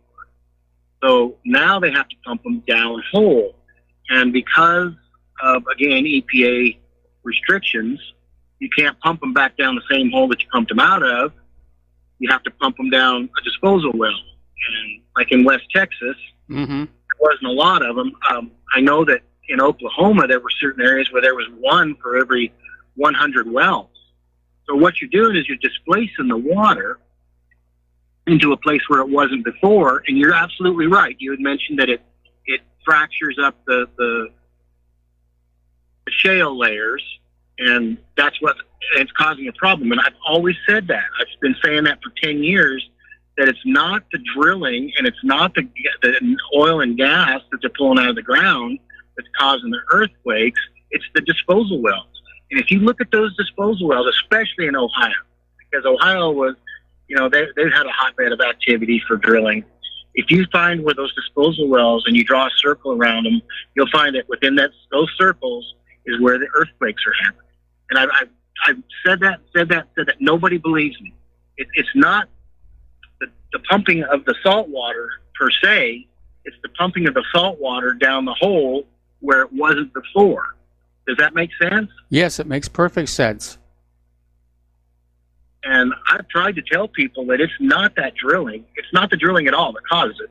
Now, I guess indirectly it's the drilling activity, but it's them pumping that salty brine down the hole because they can't, let it evaporate like they used to. That would be the best option when we go back to the lined pits and lay it out, let it evaporate, and then do away with the solids in a properly, disposable, like somewhere over in New Mexico where they put nuclear waste. Yeah, or out at Hanford, what a mess they've made of that place. Yeah. But that salt water, it's no more toxic than what's in the ground. It's absolutely no more toxic than what's in the ground. Yeah, but it is the pumping of it back into the ground through the disposal wells at high pressure that is fracturing the shale layers, lubricating them, and leading to these earthquakes. I mean, I have a little saved page on my browser that looks at the world's earthquakes, and I'm always seeing all these quakes around Oklahoma. Oklahoma never used to have quakes. Right. Right, and it has to do with the disposal wells. I'm firmly convinced of it. You know, like I said, if you find the disposal wells, and they're fine, you know, you do a little search on the internet, you can find where the disposal wells are. They're called SWD, saltwater disposal. And you draw a circle around it, and you'll see that almost every earthquake in these places that don't have earthquakes, you know, traditionally, is within those circles around those disposal wells. And you're right, Oklahoma never had earthquakes until they started disposing of salt water down those holes. And you're also right about the high pressure causing the fracturing of the shale layers. And that also allows them to pump more crap down there, you know, more and more salt water. But pumping the salt water per se isn't the problem. It's the high pressure and pumping way more down those wells than was there originally. Yes. So I think that they could probably fix it, again, by going back to the old way of doing it, where they lined a pit next to the well, they pumped that salty brine out into the pit. Most of the stuff that's in that salty brine will evaporate, and the sun will destroy a lot of it. And what's left is they actually used to take that salt that was left, and they'd haul it up to Michigan and those other places and put salt on the roads in the wintertime. And they put it on the roads. So I'm not a mouthpiece for the industry, but I do work in the industry, so I know a little bit about it. And I think that if they went back to that old way, the problem is that you had mentioned water reclamation. If you want to pay about $50 a gallon for gasoline, you could start throwing more environmental stuff on it. That's my opinion. The more environmental stuff that you throw into the industry, the more that it's going to get passed on to the end consumer. Oh, yeah, it's always passed on to the end consumer. But as a company, especially, a publicly held company, I mean, do you want to suck up the cost of doing that kind of stuff? I'm a stockholder in a couple companies. I want my bottom line to look good, but I also want them to be environmentally responsible. And when you start getting into setting up water reclamation systems, that's not good. Plus, where are you going to put the water? You have to pump them down those wells at high pressure. You can't just dump them into the Pecos River. Well, again, I think the villain in all of this is the Environmental Protection Agency, which has just made a whole series of bad decisions, one after the other, because, as you said, the way they used to do it was working just fine. And the EPA says you can't do that, and then they mandate an alternative method of disposal, which it turns out to be causing these earthquakes. Exactly. And it goes back to the inefficiency and the ability of these government agencies to be pressured by environmental groups, other groups also. I'm not saying that the oil industry doesn't do the same thing. What I am saying is that they can allow themselves to be pressured, and that's what's happening. The environmental groups are pressuring them. Oil companies are pressuring them. The Save the Whale groups are pressuring them. And by the time it's all done, it all goes to court, which costs we the people more money. And eventually, depending on who the judge is, they're going to probably side with the environmental groups. The old way really did work well, and it was the best that we have. I'm not saying it's the best, but it's the best that we have. Okay. Well, thank you very much for the information and the update. We're going to let you go here and switch over to Ken in New York. Aloha, Ken. Welcome to the show. What's on your mind? Hi, Mike. Thank you for taking my call. When I was listening to you before talking about the dishwasher, I started thinking about something else. I was thinking about the CAFE standards on cars. You're familiar with that? About Yeah. the fuel, corporate average fuel. Okay. I'm wondering, is that the new cars today appear to be made like tinfoil and plastic. Yes. I've seen accidents. Okay. And I'm wondering, is it the fuel economy that drives this, or is the manufacturer just making it cheaper? Because I seen an accident about a month ago, and I noticed something about it I didn't notice before. A car got hit in the side. It looked like to be fairly new, and the skin was peeled back. It was like torn back, and I saw the frame, and the frame looked like it was perforated in manufacturing. Is that to save metal, or is it to cause crumpling? Well, it's a little bit of both. I mean, you know, when I was a kid, cars were built to basically try and survive a collision undamaged, but it was realized that the passengers inside would basically bounce around, and so the idea was to make the cars crumple to reduce the amount of G-force on the occupants. And in doing this, of course, the frames became perforated. This actually saved metal for the manufacturers. They made the parts a lot thinner. So it was a combination of the making the cars easy to crumple, supposedly the idea being that the car would not survive the collision, but that you would. And along with just making the cars less expensive. I'm looking for a classic. I'm tired. I just threw a perfectly good car away recently because of marginal oxygen sensors and marginal catalytic converter. Threw a whole bunch of codes up, and it would have cost $1,200 just to get to second base to find out the rest of what was wrong with it. And the structural, and I'm not sure that you can. You know, doesn't there come a point where you can trade safe for financial ruin? Because, you know, you get a pickup truck today that costs $60,000 and one little bump and the car's practically destroyed, especially if you're leasing it, which I wouldn't anyway. But it can be a terrible financial burden. Well, generally, you would think that a pickup truck is going to be built a little bit more sturdy than a street sedan. Again, it's just about more money and getting you to sign that loan agreement. And, you know, the cars are designed to basically only last between 5 and 8 years, depending upon the price, with the idea that, yes, you're going to buy a new car somewhere down the road. And leasing is becoming more and more popular by the auto companies because it basically commits you to renewing the lease every so many years. I just like to mention one thing before I go, is that I was looking on Craigslist and looking at cars, and I saw a pickup truck and it said it looked like it was fairly new, and it said $759. I went and looked inside the ad, and there was a guy begging people to take over his payments of $759 a month.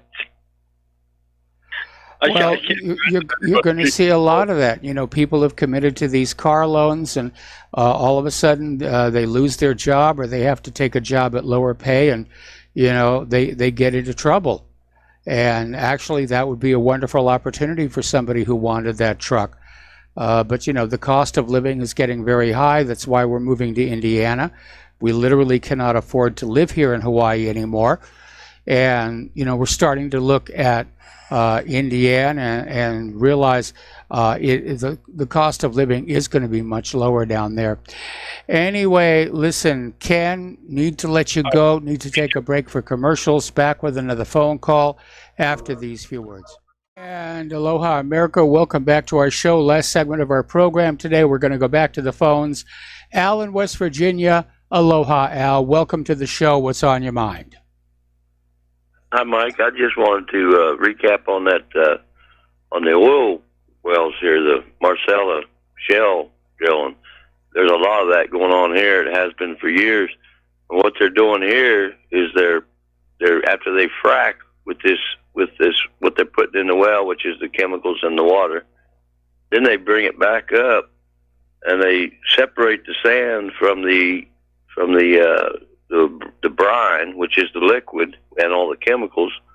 They take the liquid to big pits. They put it in these pits. Supposedly they're going to, defuse whatever is in them, and treat them. And which this one right down the road from me, a few miles, is right beside a water treatment plant for drinking water. Believe it or not, doesn't make sense.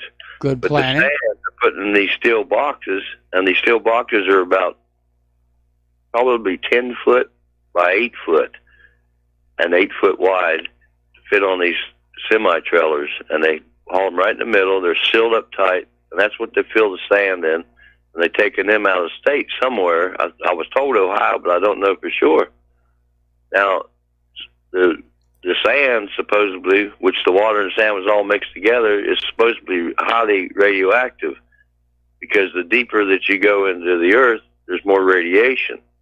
Now and I do know that the people with these plants, with the brine plants, because I have friends there that's guards, they have radiation meters, and every truck that comes in there with the brine, with the liquid part, checks them trucks, and if they're too high, then they won't let them in. But that's what's going on around here, anyways. I just thought I'd throw that out there. Well, thank you for the information there. And yeah, when you're dealing with radiation, that can be really very, very tricky. Nobody knows what to do with this stuff. We've got that mess out there in Hanford. They're trying to clear that up, but it's got to be put somewhere. And that's always the big problem, because the NIMBYs will come out, the not in my backyard people, and we can understand why they don't want the radiation near their homes, because there really is no such thing as a safe level of radiation. But as far as the brine component, if that other caller, Mark, was correct, those containers you're talking about are being sent somewhere else where the water can be pumped into a disposal well. Right. I don't know what they're doing with the sand, but I know what they're doing with the brine here. And you could go on Google Earth actually, and you could see the pits. They're huge. They're like great big. They're like small lakes, and they're lined, and they're pumping it in there. I guess they evaporate as much as they can, is what they're doing. And then how they're decontaminating it, I have no idea. Which I don't see that happening. All right. Well, Al, thank you very much for the phone call. We got to let you go. We're at the end of the program. Stay tuned for John Stedmiller. I'm sure he's got lots of interesting things to share with you. Please share what you learn here on the program with everybody else that you know. Use email, face-to-face, bring back the sneaker net.